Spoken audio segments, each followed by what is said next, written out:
Hey, Dr. Berg here. In this video, we're going to talk about apple cider vinegar. What are the benefits? What are the myths? First of all, here's the myth that apple cider vinegar contains a lot of nutrients. It really does not. It doesn't have a lot of vitamin A. It doesn't have a lot of vitamin C. It doesn't have a lot of minerals. What it does have is something even more important. In fact, the real reason why apple cider vinegar works for so many conditions has to do with this one thing it has called acetic acid. That's an acid. And the reason why it works is, and this might go against a lot of philosophies out there, is that the body, most bodies that I check in my office over many, many years, are way too alkaline. Now I know that goes against maybe what you've heard, that everyone's too acid, but that's not true. You really have to, when you talk about pH, you really have to understand that every part of your body has a different pH. So if someone says, oh yeah, you're too acid, well, what pH are you talking about? The urine? Are you talking about the saliva? The real true indicator of pH for a body should be in the blood, but it's very difficult to test that because as soon as you take the blood out of the body, it alkalizes or it oxidizes and it can change the pH right away. So you have to, it's very expensive to determine that. So you have to go by symptoms. And so if you ever wanted to really know, just look up in, I don't know, Google it, all the conditions for too acid, called acidosis, and look up for the conditions of alkalosis and all those symptoms. And you'll be able to see which ones you have and you can determine based on those two factors. So what we're talking about is the blood pH here. Most people have a blood pH which is excessively alkaline. And yes, it's true that your blood should be slightly alkaline, but in this situation it becomes even too alkaline. Okay? And that's why apple cider vinegar works so well, because it changes. If you change the pH of your body just a slight bit, you can create huge effects because the pH is so important in transporting minerals and allowing enzymes to work, to stimulating the thyroid, to increasing metabolism, all these things. So let's just take a deeper look at this one acid, acetic acid. The pH of acetic acid is very acidic. It's 2.5. That's like almost like stomach acid pH. It's way down there. So it's really good for the stomach. People take it for heartburn. And by the way, heartburn, acid reflux, indigestion, that is a condition where your stomach is too alkaline and the valve on top does not close. And I know people say it's too much acid. No, it's not. In fact, if you have acid reflux or heartburn, just take some apple cider vinegar and see how much better you feel. I mean, you'll feel wonderful because the valve will start closing on the top and the acid won't start regurgitating up through that valve. So it's good for GERD, acid reflux, indigestion. Okay? And as you age, especially over the age of 50, 60, 70, your pH in your stomach starts going lower, it goes higher and higher and higher. So it becomes more and more alkaline. So you need more acid as you age to be able to digest protein and absorb minerals.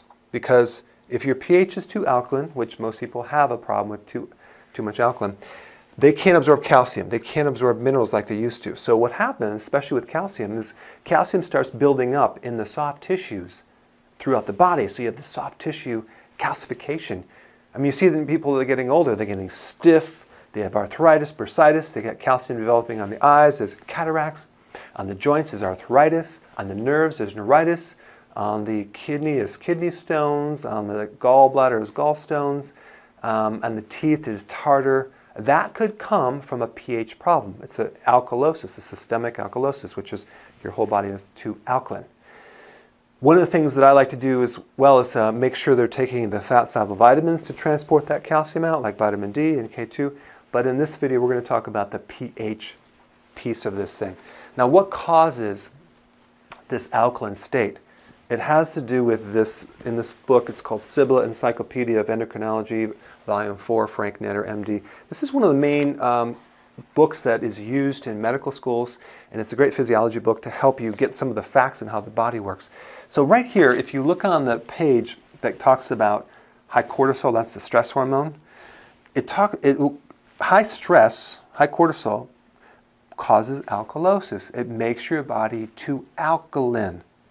So unless you don't live on planet Earth, you might not have this problem, but most people I know live on planet Earth, they have a lot of stress, their bodies become too alkaline over time. The worst thing you could do is start drinking alkaline waters. Now, it's okay to drink water that's already alkaline, but don't try to alkalize it to an 8 or a 9 or because you're going to make your body worse. And then you won't be able to absorb calcium and things like that. So with adrenal, like stress and high cortisol, you become too alkaline and you lose this little thing called H+. So if you've ever taken chemistry, you'll notice that H+ is an acid. So in other words, the adrenal causes you to lose acid through the urine and become too alkaline. So here's all the effects that stress can create. An alkaline body, which then blocks calcium. So you have all this calcium that plugs up everything, but it's unavailable to you, so you start getting the twitch in the left eye. You ever notice when people get stressed, they start twitching? Do you know why that is? Because it changes the pH, and the person can't absorb calcium. So then, this is a calcium deficiency. So you could take calcium, but if the pH isn't right, it won't work. The best thing to do if you have that twitch is to drink apple cider vinegar. Boom, drop the pH to make more acidic. The calcium gets mobilized and the twitch goes away. Cramping in the calf. Apple cider vinegar is the best thing to mobilize the calcium and get rid of cramping in your calves. Nerve pain, neuritis, especially like migrating pain with arthritis that maybe it'll move from this joint to this joint to this joint. Oh my gosh, give them a little apple cider vinegar, they are happy. So with stress, you become too alkaline, you lose acid, and you lose potassium. And the only reason I'm bringing up this potassium, which is a little extra thing, is that alkaline bodies tend to have a potassium loss. And then when you lose potassium, you actually make the person more alkaline. So they kind of work together. People say, well, drink apple cider vinegar to increase your potassium. That's not what's going to do it. Apple cider vinegar will help increase your potassium because you'll stop losing the potassium and you'll make the body more acidic and like it should be, and so that will help the potassium. And just think about, look at this. Potassium deficiency, high blood pressure, constipation, feeling of weakness, fatigue, irregular heartbeats.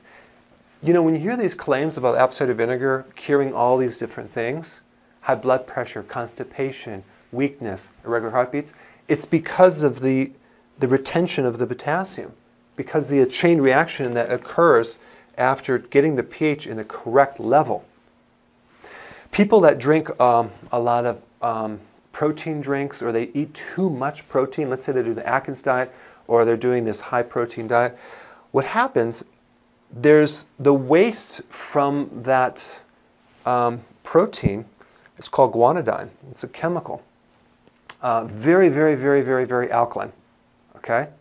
And so that can cause twitching, nerve pain, and a lot of arthritis, okay? Even when you do like the ketosis diet and you're doing more protein, you may feel stiff, you might feel more arthritic. Drink some apple cider vinegar. It flushes this thing out so nicely. So apple cider vinegar is the antidote to the residue of high protein, or too much protein for your liver and your body. So it's a really good cleanser. So this acid, apple cider vinegar, helps absorb minerals, helps mobilize calcium, helps you digest protein better without the waste. It helps the immune system, and that's the last thing I want to talk about. You've heard that people will take like vitamin C for a cold, right? Or for a virus infection. It's not the vitamin C necessarily that's creating the big effect, because most people aren't even taking vitamin C. They're taking a vitamin C lookalike, or a fake vitamin C called ascorbic acid, which is not really the true vitamin C complex, which again I'll have people disagree on this video. Because you can make synthetic vitamin C from ascorbic acid and cornstarch. Well, first of all, corn has no vitamin C. Cornstarch has no vitamin C. Ascorbic acid has no vitamin C. How can you take two things that don't have vitamin C, mix them together, and make ascorbic acid and think that's vitamin C? It's fake. The real benefit of vitamin C, or ascorbic acid, is the acid. You'd be much better taking the acetic acid to help your immune system. If you get a cold, if you have a fever, a viral infection, start taking the apple cider vinegar. It's really, really important. So these are the true benefits of apple cider vinegar, because it acidifies an alkaline body. So in the next section, I'm just going to show you a little concoction that I make and I drink on a regular basis. Okay, so let me show you how to make this. This is in my book, chapter 10. It's called the cranberry drink. It should be called the apple cider vinegar drink.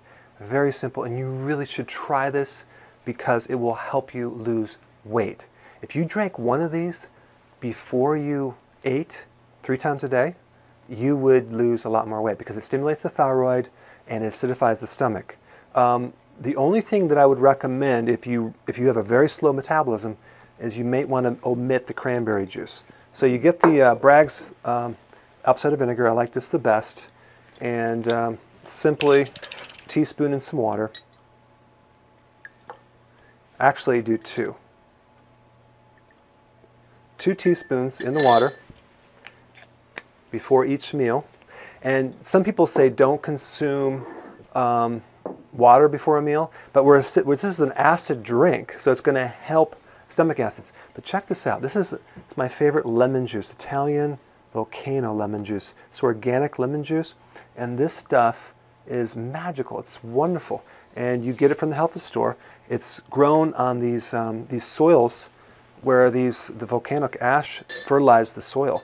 So you just do a teaspoon of this lemon right here. You don't have to use this lemon juice. You can use other lemon juice. You can use lemons. I like that lemon juice because I'm spoiled. Cranberry juice. Make sure you read the back of the label, and it just comes from whole cranberries. Because some people get the one that has extra grape juice or apple juice. You don't want that. Just do a teaspoon of this.